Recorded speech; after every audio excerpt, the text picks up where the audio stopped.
Don't let the Sox get hot. Don't let the Sox get hot. That's what they say. Well, guess what? The Sox are hot. 16-3 absolute beat down. The Red Sox defeat the White Sox in Chicago. And it was a massive game from the offense. Pitching also did its part. We'll get into all here on Red Sox Recap on Bleacher Brawls.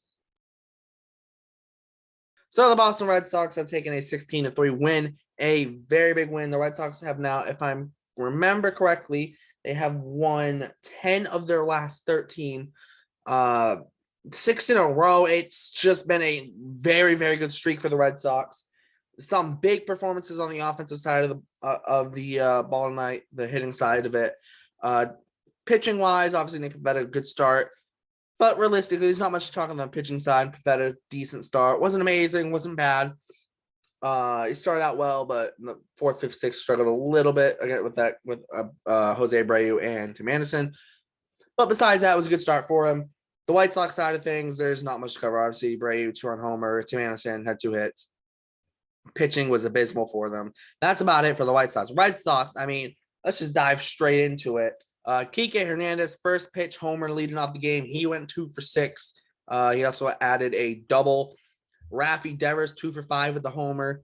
JD Martinez went 4 for 5. Trevor Story 2 for 6. He did strike out 4 times, but he had a homer and 4 RBIs. Francie Cordero 2 for 3. Vasquez 3 for 5 with a bomb. JBJ, he went 2 for 4 with a double. He also drew a walk.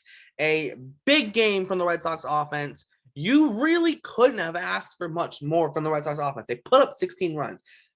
Big thing here, they went 9 for 8. They were 9 for 18 with runners in scoring positions. At one point, it was 9 for 15 before the last inning. And realistically, the last inning, it didn't matter.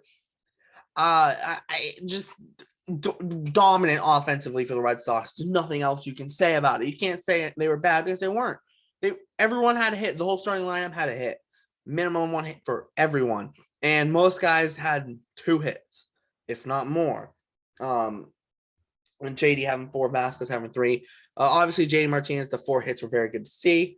But I'm going to pick out a couple key contributors here, a couple people I want to talk about. We've gone all over Trevor Story and his hot streak. It's now 17 RBIs and I think 5 homers in his last 5 games. We're not going to really cover that. We covered that in the last 4 game recaps, I think. We don't need to cover that any much more, as I'll just be repeating the same thing, honestly. I do want to talk about Francie Cordero. 2 for 3, and we did a Twitter space during the game, so if you make sure to keep an eye out for those. Our Twitters are down in the description, but did Twitter space, and me and Doug, who you may have seen in previous game recaps, we were talking. I said, if Francie keeps on playing, there's not going to be a need to call up Tristan Casas as well as he's playing so far right now. He's not been amazing, not been a star, but he's clearly filled his role and done what he's needed to do, and he's very well liked within the clubhouse. Francie Cordero has a spot on this team. As much as it would have been hard to believe this at the end of last year after he got DFA'd, he's truly got a spot in this team, and there's a legitimate role for him here as well. And not just this year, beyond this year. I'll get into that a little bit later. Another guy who, people are a shock, part of the Red Sox team, Jackie Bradley Jr. Trading for him was a big shot, but here goes Jackie Bradley Jr. He's averages up over 200. I think it's in like the 210 range. His OPS has jumped up back over 600. You say, oh, 600, not that great, but you got to remember where the league average is this year. Everything's down. Bradley's closer to league average than you actually would expect him to be. Very, very productive night for him. He went 2 for 4, a double and a walk, reached base 3 times. And obviously, stellar defense in the outfield. I don't need to go over that. Everyone knows that. Then another person I do want to bring up is not necessarily for the greatness that he had tonight. Xander Bogarts wasn't the greatest night for him. He has been on a bit of a cold streak recently, but it wasn't the worst of nights for him either. It wasn't a terrible night for him. Obviously, would like to see him do more because the whole rest of the offense did stuff tonight. Besides Alex Verdugo, who can kind of fit him with Bogarts, where they both kind of struggled recently. Verdugo's been very unlucky, but You know, it happens. It's baseball. You're not going to be great, all the time. That's why, how many guys have hit 350 higher than 350 in the last 10 years? How many? Not many. I can't name one off the top of my head. You're not just going to, Bogarts obviously was up near like 340. He's down now to like 325-ish. He wasn't going to keep it up all year. That's obvious. And he's still having a good year. But the big thing about this Red Sox offense tonight, and it's been this hot stretch, this like recent hot stretch, it's not just 1 through 6. The whole talk, what the Red offense is called, is 1 through 6 isn't performing. You got Kike needs to pick it up. Story needs to pick it up. Kike needs to pick it up. During this hot streak, yes, those guys have picked it up, but it's not just them. Francie Cordero has been very good. Christian Vasquez in his last like 13 games is hitting over 300. Jackie Bradley Jr., he's been very good. He's got 12 doubles. That's obviously, it's 4th on the team. I think it's top 15 in the MLB. He's on pace to hit over 40 doubles. I'm not saying he will hit over 40 doubles. Yeah, but he could definitely hit 30 doubles this year, which, that's like, we will take that. I mean, people thought they weren't going to get anything offensively. You're going to get something from him. He's proven that he can at least, be a 9 hitter, which is all you're asking him to be realistically at the end of the day. And, I might get into this more in the future, but Jackie Bradley Jr. might have a place on this Red Sox team in 2023 if he continues to play like he has been so far this season. He might have a spot on the team in 2023. Depends on what happens on the offseason, but he might have a spot on the roster in 2023. So it might sound surprising, but really there's a clear pathway for him. Obviously it depends if Kike doesn't re-sign. There's a clear outfield spot. You could keep Bradley right and still have Duran play center next year. If Bogart doesn't come back, Kike, and you re-sign Kike, well, Kike doesn't have to play outfield. He can play shortstop. So there's still options for the Reds. Or Story decided short, Kike to play second, however you want to do it. There's still a pathway for Jackie Bradley Jr. to be on the team. Or JD Martinez leaves, Francie Cordero, instead of playing right field next year, he just DHs, Bradley plays right, and Cassis slots in at first. Boom. Bradley could have some playing time on this team next year, which sounds ridiculous to say, but he might. It might sound crazy, but he might. And this Red Sox team this year is, if they want to win a World Series in the next 3 years, I think this year's their best shot, because next year is going to be that bridge year to your next core, regardless of if you're good next year, good this year, bad next year. Next year is that bridge year towards that next core of Cassis, and that starts with Cassis and then comes with the other guys, position player wise, Cassis, Duran, all the other guys. I don't need to list them all, but you get the gist of it. So next year's a transition year. 2024 will be starting the new core, really getting into it.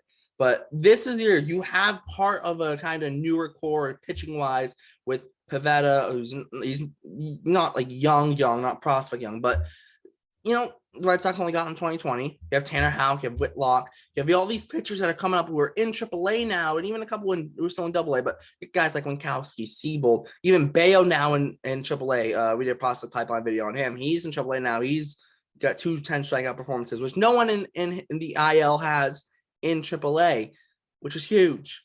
And he's done that in 2 starts. Very impressive. Joshua. Yeah, I said Winkowski. You got some bullpen pieces. Frank Herman's just called AAA. There's some other guys too. The Red Sox are in a good spot. They're truly in a good spot for now and for the future.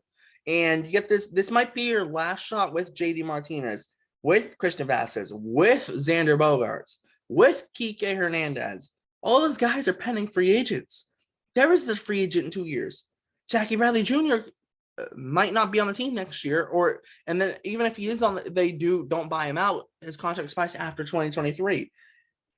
A lot of this core is going to start changing very, very quickly. If you want to win a World Series with this core, this year's the last true year to do that with this core.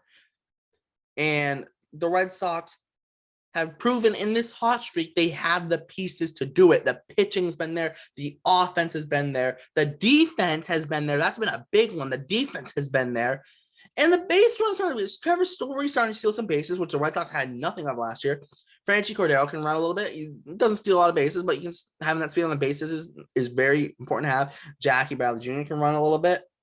Their team is, I think this team might honestly might be a better all-around team than 2021's team last year at the same time. Obviously, the 2021 team had a better record, but you start comparing the differences. Renfroe, Jackie's much better defensively, and Renfroe started last year cold offensively.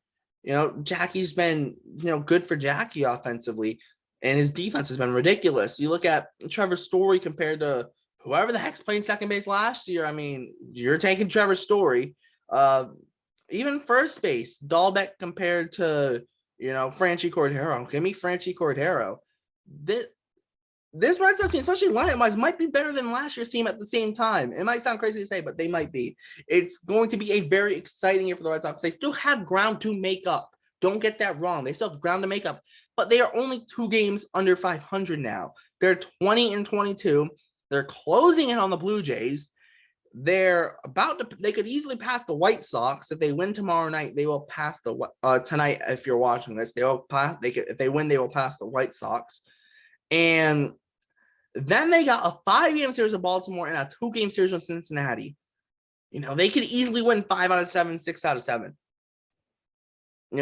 Say don't let the Sox get hot. Well, you let the Sox get hot, and look what happens. The team is on fire, and they don't look like they can be stopped. And it's going to take some immovable object to stop them how they are playing right now. Real quick before we wrap it up, Trevor Story, I do want to talk about a tiny bit because this last week of this has been ridiculous, and that needs to be mentioned. Even if I'm not going to go into detail in it, it still needs to be mentioned. 17 RBIs in his past 5 games is ridiculous. It should be mentioned. I don't think I've seen a hot streak like this in a while, if I've ever seen one. So it should be mentioned. That 100% should be mentioned. But that's going to wrap it up. Thanks for tuning in. Make sure to check out all the links in the description. Make sure to check all of them out. Twitter, Instagram, all the crew's Twitter, the Bleacher Brawls podcast, the website. Check all them out. Check out our prospect pipeline video that'll be going up later today on Brandon Walter, the Red Sox number 6 ranked prospect. Make sure to check that out. He's the number 2 pitching prospect in the system. Make sure to check that out. Check out our previous video on a previous game recaps, and check out our previous video on the Yankees, the AL Central, and we did one on the Angels. We have one on the Baltimore Orioles coming up on Friday. Stay tuned for that. And I'm Derek. You've watched Red Sox Recap on Bleacher Brawls. Thanks for tuning in, and we will see you next time.